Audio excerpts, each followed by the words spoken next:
wabarakatuh. Kita membahas meminjam barang di dalam pandangan Islam.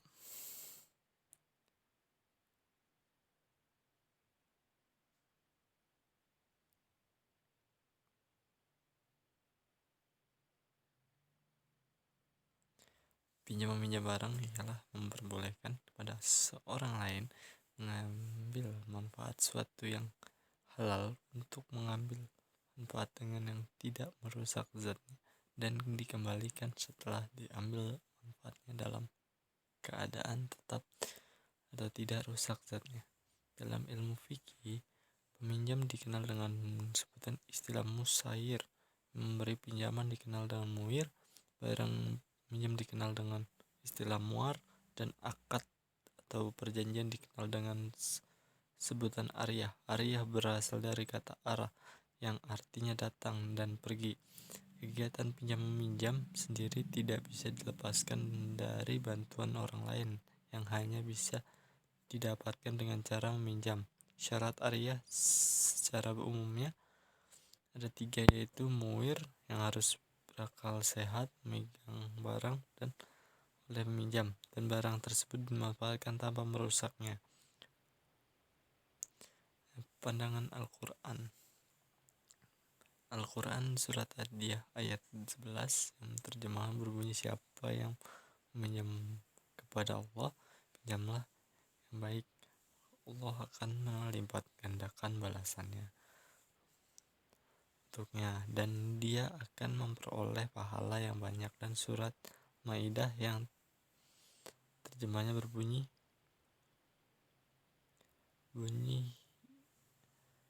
itu salinglah tolong menolong dan kebaikan dan ketakwaan, serta janganlah saling membantu dalam perbuatan dosa.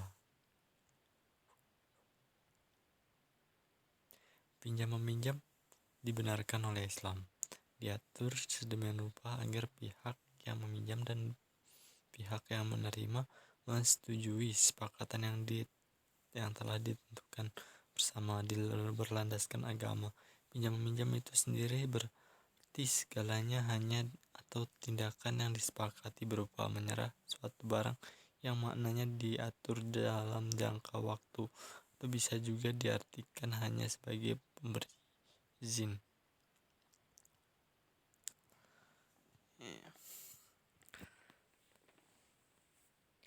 Pinjam meminjam dibagi menjadi 2 macam, yaitu ariyah.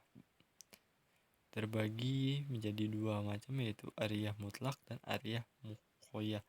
Ariyah mutlak adalah meminjam barang yang terjadi melalui transaksi tanpa harus menjelaskan syarat apapun. Misalnya, seseorang meminjam mobil tapi tidak perlu menjelaskan hal tersebut dalam penggunaan seperti waktu dan mengendarainya. Sedangkan ariyah muayyad berarti meminjam barang yang pantas waktu dan manfaatnya dengan bersyarat. Proses meminjam berlangsung dikenal dengan arad, yang berarti hukum keduanya saling terkaitan mirip jual beli, yang mana terjadi proses pengalihan makna milik harta yang dimiliki nilai pinjam dan minjam. Dan pinjam ini hakikatnya mempermudahkan. Hari ini bisa saja seseorang muir, besoknya dia menjadi seorang musair. Berperilaku saling membantu dan menjadikan kebiasaan yang baik, dan biasanya dijadikan contoh pada anak cucunya ke depannya.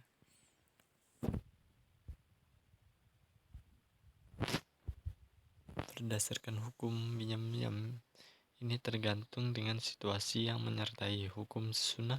Jika ada manfaatnya dari proses pinjam-meminjam, tapi jika ada maksud tersembunyi perbuatan jahat, maka hukumnya haram. Pinjam hukumnya bisa wajib jika dalam kondisi darurat, misalnya biaya berobat. Seandainya ada seorang seperti meminta bantuan harus diberikan pinjaman, maka hanya menyebabkan seorang teraniaya. 4. Azab besar tersebut setuju dengan kegiatan pinjam meminjam yang diatur dalam Al-Quran, bertujuan untuk mendapatkan keuntungan dari para pinjam dengan syarat tidak ada unsur riba. Karena itu tidak diperbolehkan oleh agama. Tapi saat ini pada praktiknya banyak perusahaan dan bank konvensional menerapkan sistem riba yang hal tersebut dilarang. Dah, itu.